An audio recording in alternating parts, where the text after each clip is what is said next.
Amigos, estamos en sintonía con su espacio Ojo con la Vista, donde estamos tratando un tema con nuestra invitada especial, la doctora Johanna Aguilera, oftalmóloga con especialidad en neurooftalmología, radicado en Santiago de los Caballeros. Recuerden que nuestra vía de contacto electrónica es ojoconlavista@hotmail.com y además estamos en las redes sociales de Facebook, YouTube y Twitter.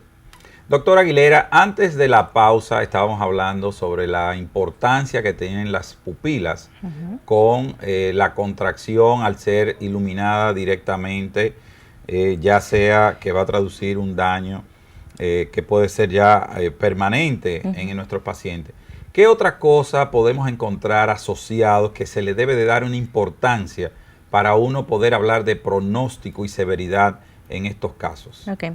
Algo que se me olvidó mencionar en cuanto a la pupila es si, por ejemplo, estamos evaluando un paciente en la unidad de UCI, un paciente inconsciente con un trauma craneal severo, que si el paciente no tiene defecto pupilar o no tiene una pupila dilatada y tenemos que hacer una dilatación para poder observar el fondo de ojo, debe de comunicársele al neurocirujano o al neurólogo que esté a cargo del paciente que esa pupila se va a dilatar, porque muchas veces, no solamente para nosotros, sino también para los neurocirujanos, es un parámetro que ellos toman en cuenta. Entonces, si dilatamos un paciente y no se lo informamos, el neurólogo o el neurocirujano pueden pensar que el paciente está empeorando. Entonces, siempre hay que hacer ese aclarando cuando se dilate una pupila.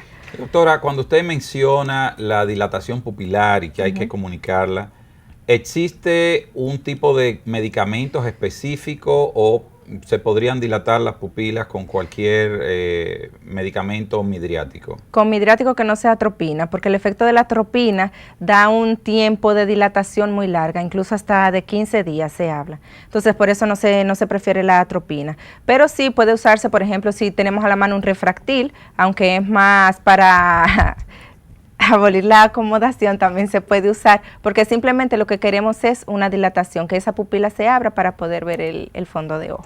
Entonces, en cuanto a las lesiones asociadas que hay que prestarle atención en el momento del abordaje, ¿cuáles serían las principales, doctora? Bueno, si ya es un trauma contuso y muchas veces en los accidentes por desaceleración, que se le llaman así, sobre todo de automóvil que llevan como ese latigazo. Ese es el clásico frenazo que se va hacia adelante. Exacto, pero no un frenazo, un frenazo bien duro.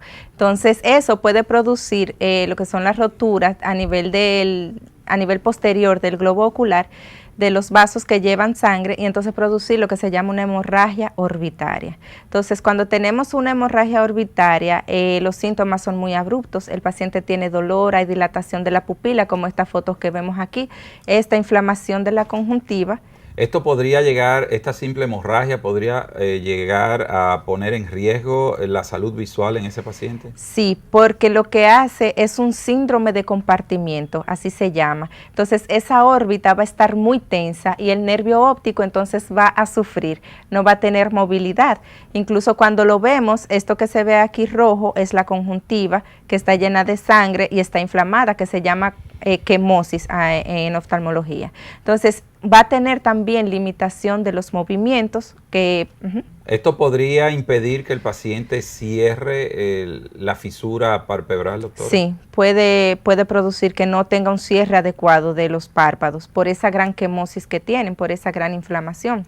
¿Y cómo se manejaría este caso para evitar una resequedad o un compromiso a nivel de la córnea? Bueno, ya más adelante lo iba a mencionar, pero se hacen procedimientos para abrir el canto externo, que es esta parte que vemos aquí del ojito, para que esa órbita tenga más espacio y así el nervio óptico no sufra, ni sufran las estructuras a nivel ocular.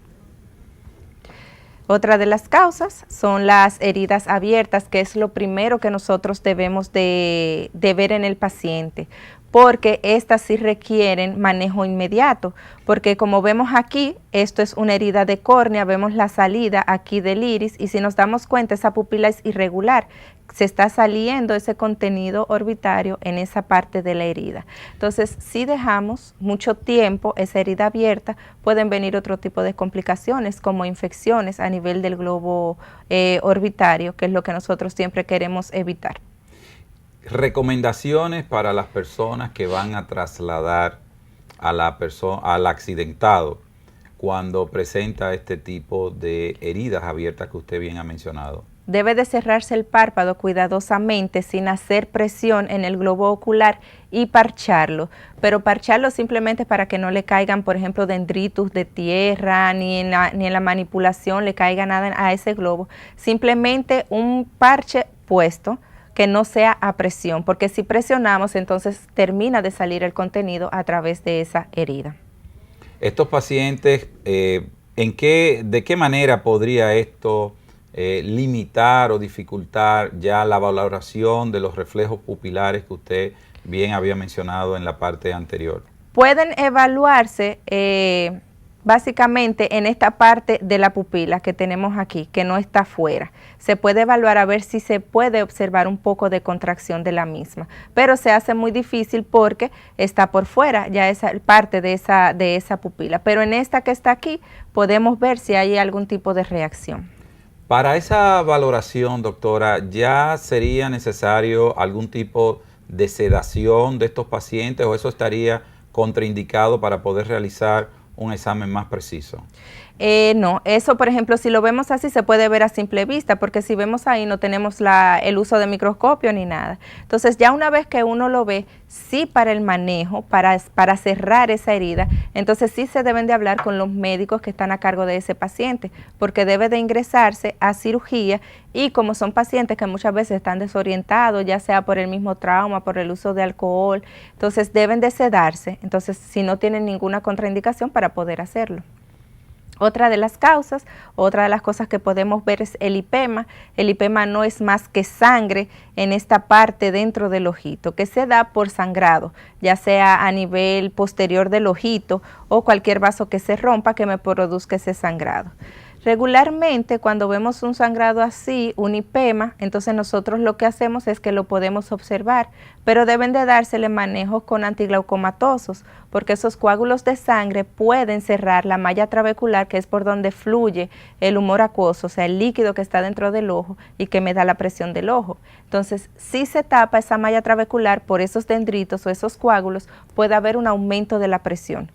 ¿Podría darse el caso de que este sangrado que usted bien presenta ahora en pantalla, llenar toda la cavidad y limitar la valoración? Sí, claro que sí, porque entonces todo esto se teñiría o estaría ocupado por sangre y no me permite pasar la luz para yo poder valorar ese polo posterior. E incluso puede llegar a ser quirúrgico, o sea, habría que hacer un lavado de la cámara anterior si es muy severo ese lipema.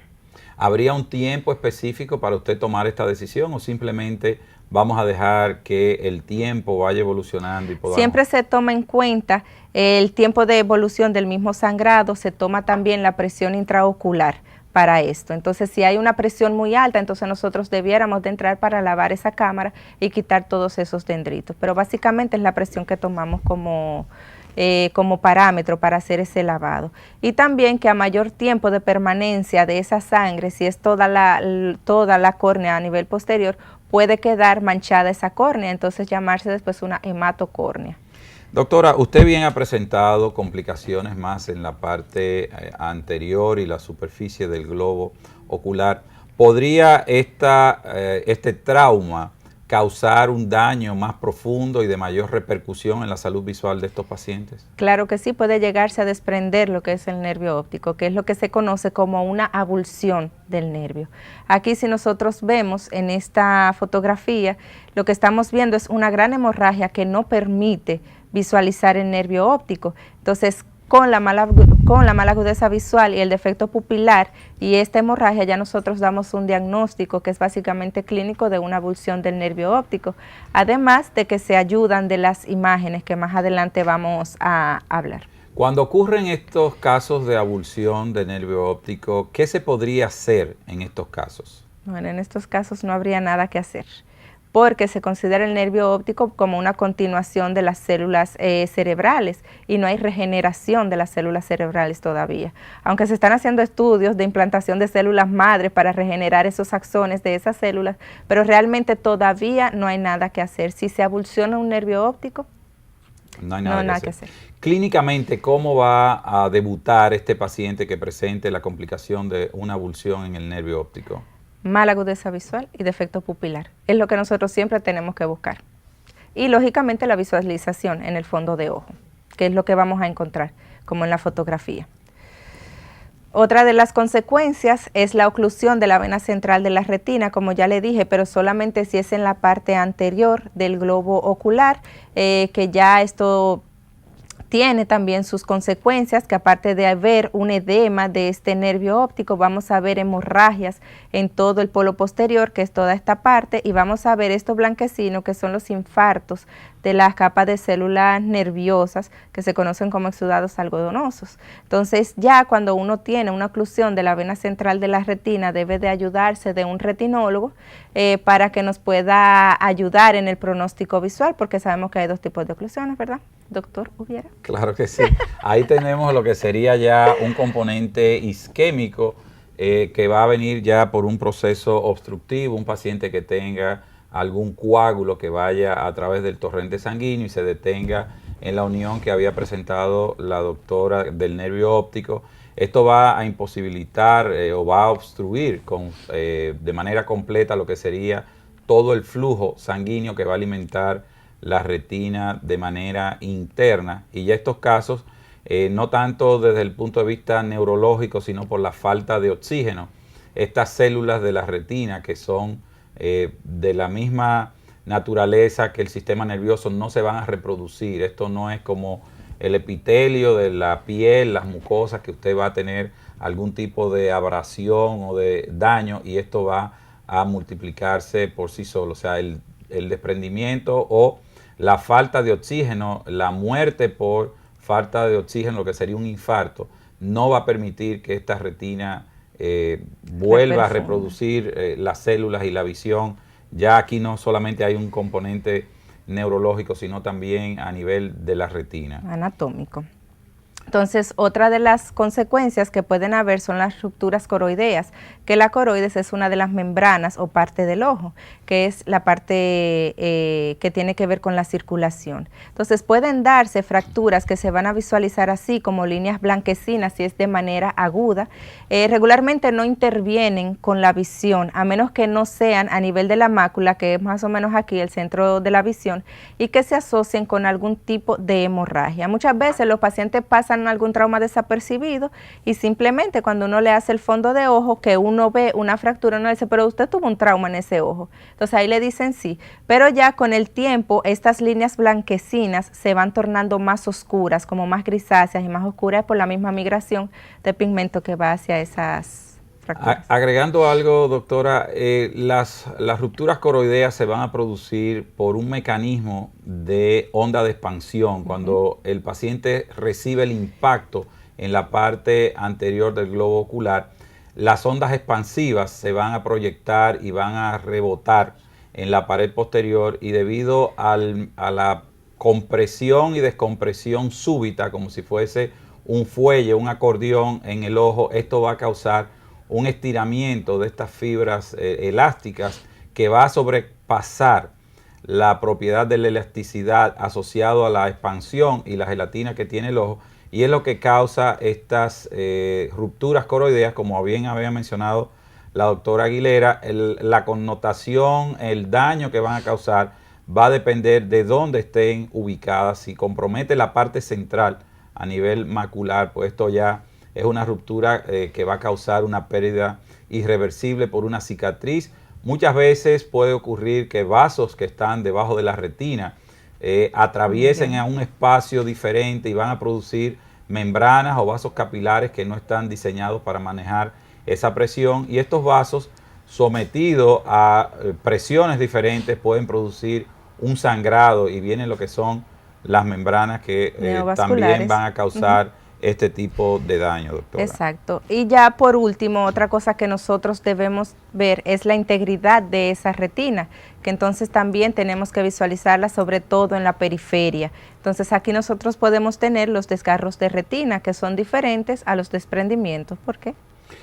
Es diferente lo que menciona la doctora, y es sobre todo por qué se produce un desgarro. Primero, ¿qué es la retina? La retina es la membrana sensible a la luz, que va a procesar todo la luz que entra al ojo y va a transformarla en un estímulo eléctrico que va a viajar a través del nervio óptico, que es lo que estamos hablando hoy en condiciones de trauma, y esto va a llegar al cerebro y se va a decodificar ese mensaje.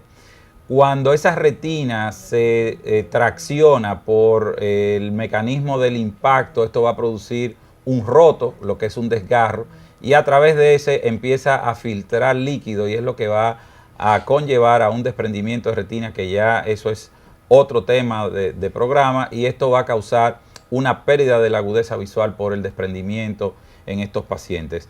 Amigos de Ojo con la Vista, no se muevan de sus asientos y en un momentito retornamos con ustedes.